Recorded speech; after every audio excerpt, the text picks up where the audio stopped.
kalau misalkan mereka bisa konsisten main kayak begini, ya emang bakal dahsyat MU gitu kan. Tapi tergantung pemainnya, ya kan. Dan dukungan manajemen tentunya. Januari itu harus nambah pemain ya, benar-benar harus nambah pemain. Yo guys, ketemu lagi sama gue Audi Ramantio di channel Audibal, Audi diskusi bola abal-abal. Oke, gue mau ngebahas soal kekalahan City lawan MU 1-2 ya, Manchester City 1, Manchester United 2 di Etihad Stadium pekan 16 Premier League 2024-2025. Sebenarnya kalau match ini dibahas pakai bacot taktik agak susah ya, karena memang harus ditonton bener pertandingannya baru kita ngerti gitu kan kenapa City gak bisa kill the game dan bagaimana MU bisa balik comeback ya di menit-menit terakhir. Sebenarnya kalau kenapa mereka comeback itu lebih karena error ya, jadi errornya Matheus Nunes yang bikin penalti itu. Kemudian, sebelum Matheus Nunes bikin penalti itu karena ada kesalahan juga kan, passing dari Nunes ke Ederson nggak nyampe, akhirnya diambil Amad Diallo.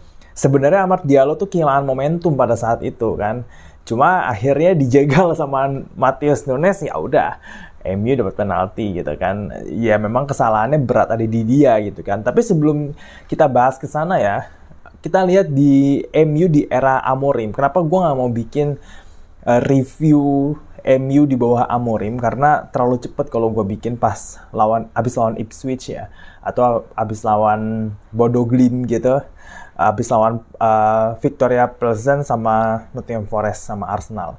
Baru di sini aja di City nih, karena emang setelah melalui beberapa lawan, Amorim kan coba-coba ya. Jadi dia bongkar pasang terus tuh line up-nya tuh, ya kan. Kadang 3 back kombinasinya itu ada De Ligt, Yoro, sama Lisandro. Kadang-kadang Mazraoui, De Ligt, Lisandro. Tengahnya juga dibongkar pasang ya. Kadang Casemiro sama Maino, Casemiro sama Eriksen. Terus Casemiro sama Bruno sama... Kemarin sama siapa ya dia? Sama Ugarte, ya kan? Wingback-nya juga, wingback yang nggak diganti cuma Dalot doang ya. Gue juga ngerti kenapa dia nggak diganti. Tapi yang jelas sekarang Amad Diallo taruh di kanan, wingback kanan ya. Kadang-kadang di sana tuh Mazraoui yang naik ke sana. Depannya juga diganti-ganti tuh ya. Nomor 9-nya kadang Højlund, kadang Rashford, kadang Zirkzee, kadang Garnacho, Amad Diallo di situ, Bruno di situ, benar-benar tuh dibongkar pasang. Yang nggak diganti cuma 2 orang. Andre Onana sebagai kiper sama Diogo Dalot. Kenapa ya dia suka sama Diogo Dalot ya? Gue juga bingung sih. Anyway, setelah dibongkar pasang itu, gue rasa match lawan Manchester City ini menurut gue komposisi terbaik ya. Tapi minus Mason Mount ya. Jadi karena Mason Mount gak ada, berarti kan posisi Mason Mount itu dipertanyakan ya. Apakah nanti si Amorim naruh Bruno di situ, atau dia naruh Amad Diallo di situ barengan sama Zirkzee, atau sama siapa? Garnacho mungkin dipasang lagi, Rashford dipasang lagi mungkin, atau dia mau masang siapa? Ya bisa aja ya kan, dibongkar pasang lagi. Tapi yang jelas tim lawan Manchester City ini menurut gue komposisi terbaik ya. Kita mulai dari 3 back di belakang. Mungkin orang udah lelah dengan yang namanya Harry Maguire ya. Lord yang satu ini sebenarnya tidak Lord amat gitu. Kenapa? Karena sebenarnya dia berkualitas ya, back kualitas. Cuma gua rasa di awal-awal dia di MU kenapa sering blunder itu karena dia itu bebannya terlalu berat ya. Ban kapten itu yang dipegang sama dia itu berat banget ya, itu berat banget. Kemudian ada kejadian-kejadian di luar lapangan kayak waktu kejadian dia waktu liburan ke Yunani itu, terus tekanan fans juga yang bikin dia tuh mainnya jadi berantakan itu kan. Tapi sebenarnya dia bukan back jelek itu.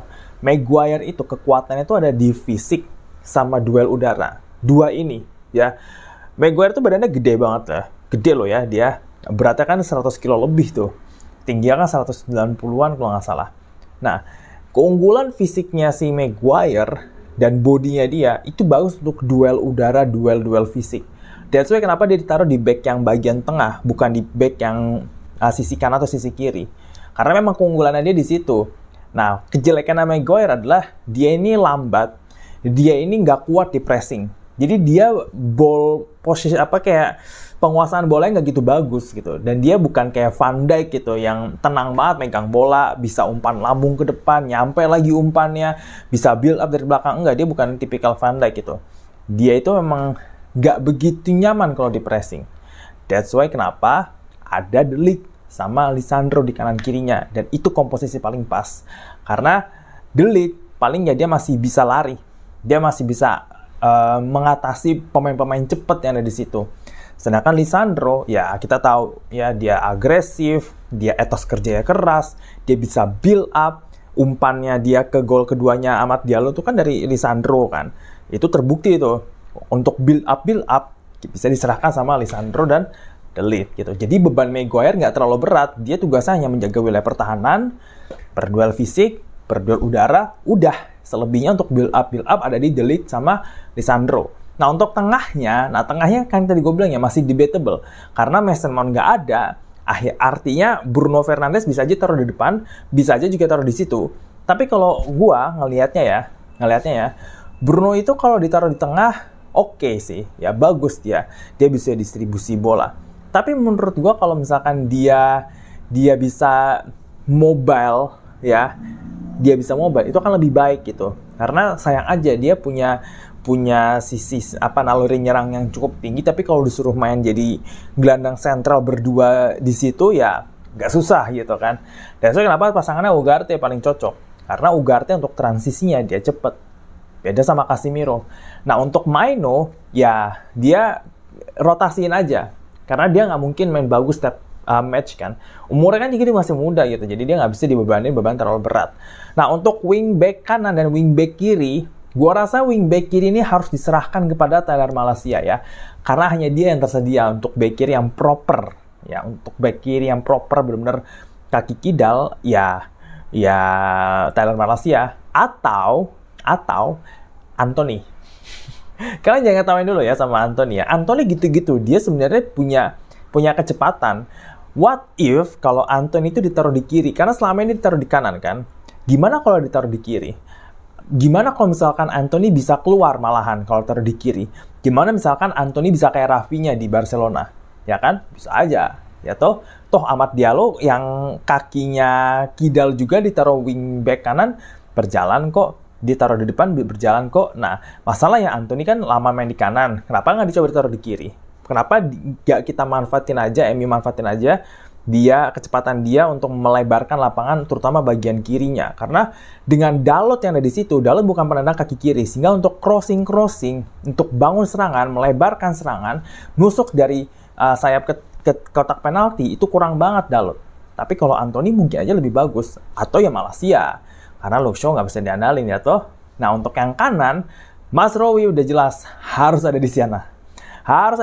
Dan dia mungkin bisa dirotasi sama Amad Diallo di situ. Ya, Mazraoui atau nggak Amad Diallo. Di depan itu menurut gua baiknya tuh nah ini masih debatable ya. Cuma yang jelas nomor 9 gua rasa Højlund ya, fix. Oke, jadi tim lawan Manchester City ini gua rasa mulai ketemu patternnya. Dan secara permainan, nah ini nih yang gue bilang nggak bisa dijelasin pakai bacot taktik ya. Karena secara permainan, gue ngelihat City yang biasanya bisa main ball possession, bisa banyak bisa menguasai lini tengah, kemarin agak susah menguasai lini tengah. MU yang biasanya nggak bisa menguasai lini tengah, kehilangan bola, passing nggak nyampe, salah passing, di pressing panik, kemarin enggak loh. Kemarin gue ngelihat MU bisa memutar-mutarkan bola di lapangan di sisi tengah, bahkan bisa masuk ke sepertiga lapangannya City. Yang kurang hanya create peluangnya aja. Tapi dia untuk menguasai lini tengah itu bisa mereka. Mungkin nggak selalu 90 menit kayak gitu, tapi ada beberapa momen di mana MU itu lama megang bola dan City nggak bisa ngerebut. Itu dia. Dia lama memegang bola dan City nggak bisa ngerebut. Disitulah gue lihat nih apa yang diinginkan Amorim tuh mulai pelan-pelan dimainkan sama pemainnya. Dan dari menguasai lini tengah, disitulah dia bisa direct ke depan. Ya kan? Kalau pemain direct kayak gitu, mendingan andarin pemain yang punya kecepatan. Ya kenapa Diallo cocok di situ? Amad cocok di situ. Gue baru ingat dia nggak bisa dipanggil Diallo. Ya Amad cocok main di situ. Barengan sama Højlund. Karena Højlund tuh lebih ke depan dibandingin Zirkzee, lebih mobile dan lebih cepat gerakannya dibandingin Zirkzee. Nah, pasangannya Ahmad aja nih yang agak debatable nih, ya kan? Gitu. Jadi gue ngelihat bahwa lini tengahnya MU nih udah mulai bisa tenang untuk menguasai bola. Meskipun akhirnya mereka kesulitan bikin peluang ya, karena end passing-nya, kemudian penempatan posisi dari setiap pemain itu masih agak-agak kurang menurut gue ya. Yang paling penting sekarang adalah bagaimana koordinasi antar pemain MU supaya akhirnya mereka bisa dapat end passing itu, kemudian bisa create peluang dan cetak gol lebih efektif dan efisien.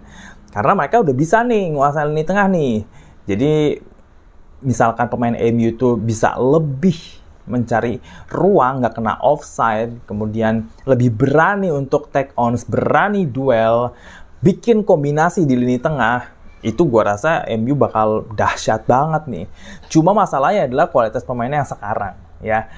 Januari ini mereka harus nambah pemain ya, paling nggak dua pemain lah ya, 2 pemain, 1 pemain tengah, satunya lagi pemain untuk dampingin si Ahmad di depan itu ya, di belakang Højlund itu ya, entah siapa gitu kan. Tapi ya tergantung Amorim nih butuhnya apa. Tapi kalau menurut gue pribadi ya, itu tengah sama depannya si tengah ini ya, di belakang striker itu mau ditaruh siapa? Karena kita tahu sendiri, lihat kan, Garnacho sama Rashford tuh udah disingkirkan. Dan gue rasa ini nggak akan sekali-sekali ini terjadi loh ya. Ini bisa lagi terjadi. Karena Rashford sama Garnacho udah terlalu banyak dikasih kesempatan tapi akhirnya nggak perform. Dan mungkin ada masalah attitude juga. Ya kita nggak tahu. Tapi yang jelas kalau kayak gini caranya, artinya si Amorim kan bakal kehilangan 2 pemain loh ya. Garnacho sama Rashford, kalau misalkan dia nggak mau pakai 2 ini, artinya dia harus cari pengganti dong. Ya kan? Ya kalau misalkan Ahmad sehat terus ya. Kalau misalkan Ahmad cedera, siapa yang gantiin dia? Anthony gitu taruh situ, ya bisa sih gitu kan. Cuma lu yakin mau rely sama Anthony gitu kan? Ya nggak juga kan? Gitu. Nah makanya untuk prioritas yang menurut gua adalah si tengah ini nih, 2 tengah ini. Ya kan nggak bisa yang andalin Casemiro terus-terusan ya kan? 2 tengah ini sama depannya dia, 2 belakang striker itu. Nah kayak gitu sih. Tapi yang jelas match lawan City ini bisa menjadi cerminan MU di bawah Amorim tuh kayak apa. Dan ini bakal bisa dahsyat kalau pemainnya mau menjalankan instruksi, kalau pemainnya mau disiplin, mau kerja keras, mau fight. Karena sistem ini hanya bisa dijalankan oleh pemain yang punya etos kerja. Bukan pemain yang malas-malesan, yang malas track back, malas bantu pertahanan, ya. Maunya dapat bola terus langsung shooting, nggak bisa. Ya. Karena butuh yang namanya kombinasi antar pemain supaya sistemnya ini berjalan dan MU bisa secara konsisten menguasai lini tengah sehingga pemain depannya pun nggak terlalu banyak untuk turun ke tengah membantu, lebih fokus cari ruang ya, bikin kombinasi dan akhirnya create peluang lebih banyak sehingga bisa cetak gol secara konsisten. Seperti itu. Untuk urusan pertahanan gue rasa kemarin tuh yang oke juga ya, selain kombinasi 3 pemain belakang itu adalah minim kesalahan. Ya, MU minim kesalahan, minim blunder, justru City yang blunder. Maka dari itu, kalau misalkan mereka bisa konsisten main kayak begini, ya emang bakal dahsyat MU gitu kan. Tapi tergantung pemainnya, ya kan. Dan dukungan manajemen tentunya. Januari itu harus nambah pemain ya, benar-benar harus nambah pemain. Gak bisa dengan squad kayak gini ya, gak akan survive mereka sampai akhir musim. Apalagi kalau misalkan terjadi badai cedera gitu kan, agak repot kan kalau kayak begitu. Harus nambah pemain di Januari. Oke, itu aja untuk video kali ini. Silahkan buat lo yang punya komentar tentang Ruben Amorim dan juga Manchester United, tulis di kolom komentar di bawah. Jangan lupa untuk subscribe channel Audible buat dapetin berbagai video menarik lagi seputar sepak bola. Dan jangan lupa untuk visit page gua di IDN Times ya. Linknya ada di deskripsi, udah gua taruh. Silahkan lo masuk ke sana buat dapetin berbagai artikel menarik seputar sepak bola. Dan kita akan ketemu lagi di video selanjutnya. Gua Darmintio. Ciao, ciao.